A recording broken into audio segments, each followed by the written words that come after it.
Eh bien bonjour et bienvenue une nouvelle fois sur l'espace dédié au site mécaniqueuniverselle.net, le site qui essaie de démontrer que l'humanité, dans son ensemble, évolue vers son ultime perfection, vers le paradis. On construit sans le savoir le paradis pour nos futurs descendants.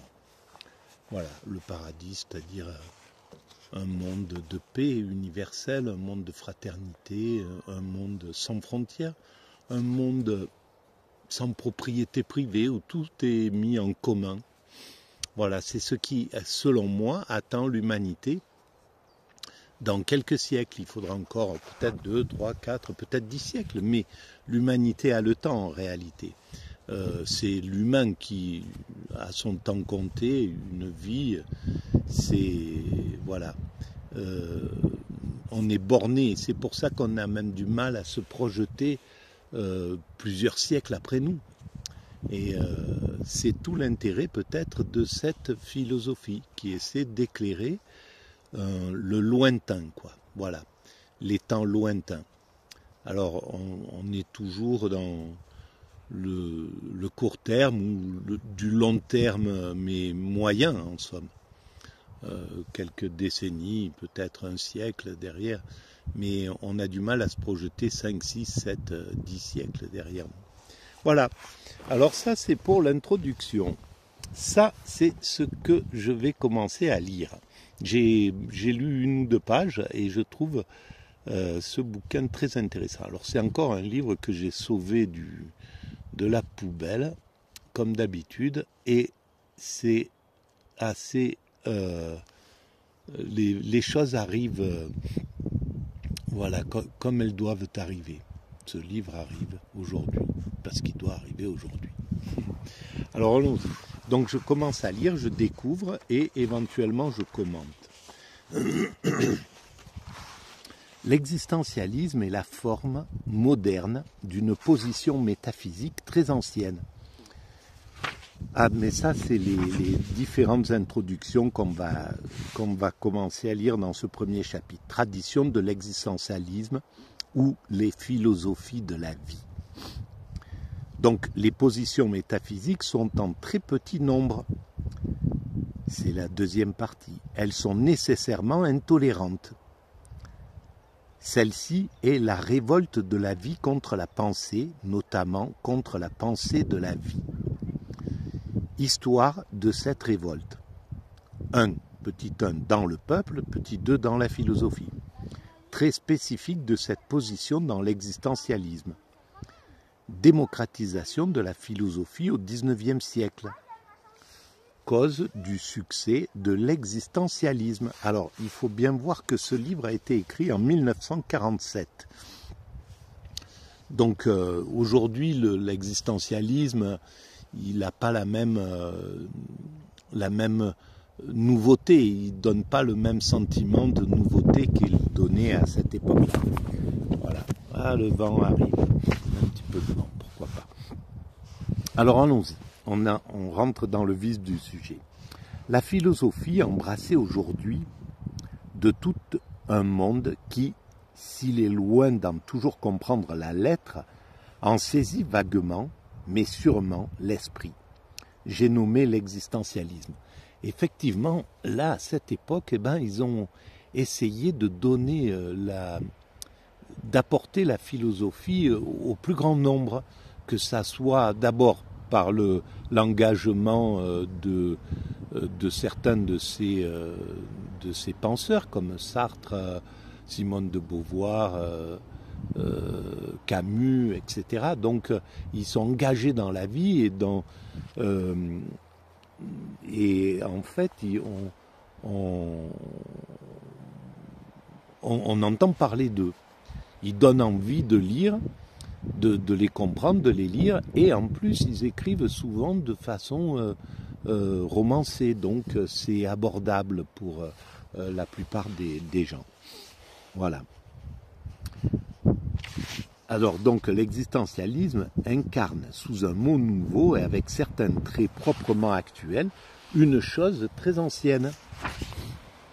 Certains de ses commentateurs, voire nettement sympathisants, en conviennent. Il n'y a rien de plus dans cette philosophie, conclut l'un d'eux en fin d'une longue étude, qu'une manière spécifiquement moderne de ressentir et de dire des choses éternelles. Mais en fait, c'est la philosophie de la vie, donc c'est effectivement éternel. Depuis que l'homme se pose des questions sur lui-même, se ressent les choses, est au contact de ses sensations et donc s'interroge en même temps, parce que c'est la convergence de nos sensations plus de l'aptitude humaine à s'interroger, ce qui est une aptitude extraordinaire en fait, de se poser les questions pourquoi nous ressentons cela. Voilà, la nausée de Sartre, c'est une interrogation sur l'angoisse, sur le côté existentiel des choses. Cela était d'ailleurs à prévoir. Les positions de l'esprit humain à l'égard des grands problèmes philosophiques, exactement métaphysiques, sont en nombre très limité. Un philosophe a tout tenu, non sans vraisemblance, qu'elles reviennent à 6 positions. C'est Renouvier qui a dit ça, dans sa classification systématique des doctrines philosophiques. Rappelons ces oppositions: la chose et l'idée, le fini, l'infini, la nécessité, la liberté, l'évolution, la création, le bonheur, le devoir, l'évidence, la croyance. Ah ben ça serait intéressant de travailler sur ces oppositions, tiens. Voilà, peut-être que je réfléchirai à travailler là-dessus. Et elles sont toutes occupées depuis que l'esprit métaphysique existe, en sorte que les philosophies dites nouvelles ne sont ici que des modernisations d'idées très anciennes, qui ne s'en distinguent que par des modalités, en somme, assez superficielles. C'est dans l'ordre métaphysique que, plus que nulle part ailleurs, qu'on peut dire qu'il n'y a rien de nouveau sous le soleil. Alors, petit 1, pour les questions qui touchent à la limite de l'inconnaissable, dit un historien de la philosophie, Paul Tannery, toutes les connaissances accumulées depuis 25 siècles ont pu alimenter la discussion sans faire avancer d'un pas vers la solution. Eh oui, et pourtant peut-être que la solution, eh bien voilà, après 25 siècles, elle sera liée à la mécanique universelle, celle qui essaye de démontrer que l'humanité est destinée à atteindre sa perfection, le paradis, l'extase. Voilà, ben qui sait, peut-être c'est ça qui va être la véritable solution. Et enfin, ça sera juste l'entremise de cette nouveauté, de cette nouvelle téléologie. Je pense que c'est la science qui va s'emparer de cette réflexion. Où va l'humanité et pouvoir décréter qu'elle va vers son ultime perfection, l'extase. La modernisation des positions métaphysiques consiste surtout aujourd'hui à les justifier. Spencer, Marx, Bergson, au nom de la science, dont chaque philosophe retient uniquement, bien entendu, ce qui accommode sa thèse. Mais on peut le dire pour moi, c'est la même chose, évidemment. On est dans cette façon de penser. Il faut reconnaître que l'existentialisme n'use pas de ce mode, mais se donne franchement pour une métaphysique hors de tout appel à la science, pour laquelle il n'a que du mépris. Sa position serait assez analogue ici à celle de Spinoza, qui n'a jamais essayé d'appuyer ses conceptions de la substance ou de l'amour intellectuel sur les découvertes physiques ou mathématiques de son temps.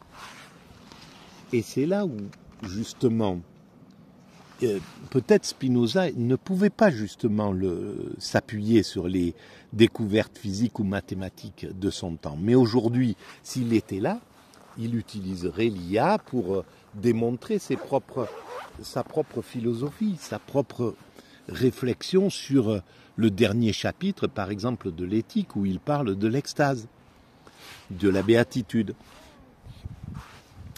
Je continue. Ajoutons que ces positions métaphysiques ont toutes ce trait commun, à savoir que précisément, parce qu'elles tranchent du métaphysique, elles sont essentiellement indémontrables. Mais elles sont indémontrables jusqu'à un certain point. À mon sens, elles vont finir par être démontrables. À mon avis, elles vont se démontrer. On finira par les démontrer, même l'idée que l'existence précède l'essence, etc. Par exemple, les idées dont parle Sartre. On ne démontrera jamais de manière à départager les adversaires comme si une expérience de laboratoire, comme par une expérience de laboratoire, le bien fondé de l'idée libertaire ou du déterminisme. Mais je pense que si, on parviendra à le faire effectivement, à mon sens. Et on n'est pas loin de commencer à pouvoir le démontrer justement.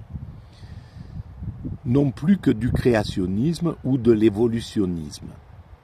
Ces thèses constituent uniquement des préférences dues au tempérament de ceux qui les soutiennent et comportent une violence d'affirmation jointe à une intolérance envers les opposants dont relèvent toutes les croyances qui ne peuvent se justifier par la raison.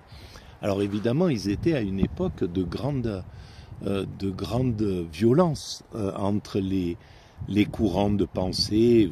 On le retrouve peut-être aujourd'hui, mais il me semble beaucoup moins. Il n'y a pas cette dualité. Peut-être, je ne sais pas pourquoi en réalité. Mais voilà. Donc, à l'époque, il y avait quand même un grand combat entre les idéologies. Il y avait deux grandes idéologies déjà qui étaient la politique, c'est-à-dire le communisme et le libéralisme, le capitalisme. Et donc, évidemment, il y avait un combat à ce niveau qui se jouait entre Sartre, Aron, etc. L'existentialisme ne fait pas exception, c'est ce qui est écrit là. La deuxième partie. L'existentialisme est une forme de la révolte de la vie contre la pensée. Mais est-ce que je ne vais pas m'arrêter là? 12. Oui, je vais faire des petites vidéos en fait. Voilà, ça c'était la première partie. J'attaquerai la deuxième juste après. Pardon, merci de votre écoute. Et si vous voulez participer, n'hésitez pas à m'envoyer un petit message. Merci à vous, au revoir.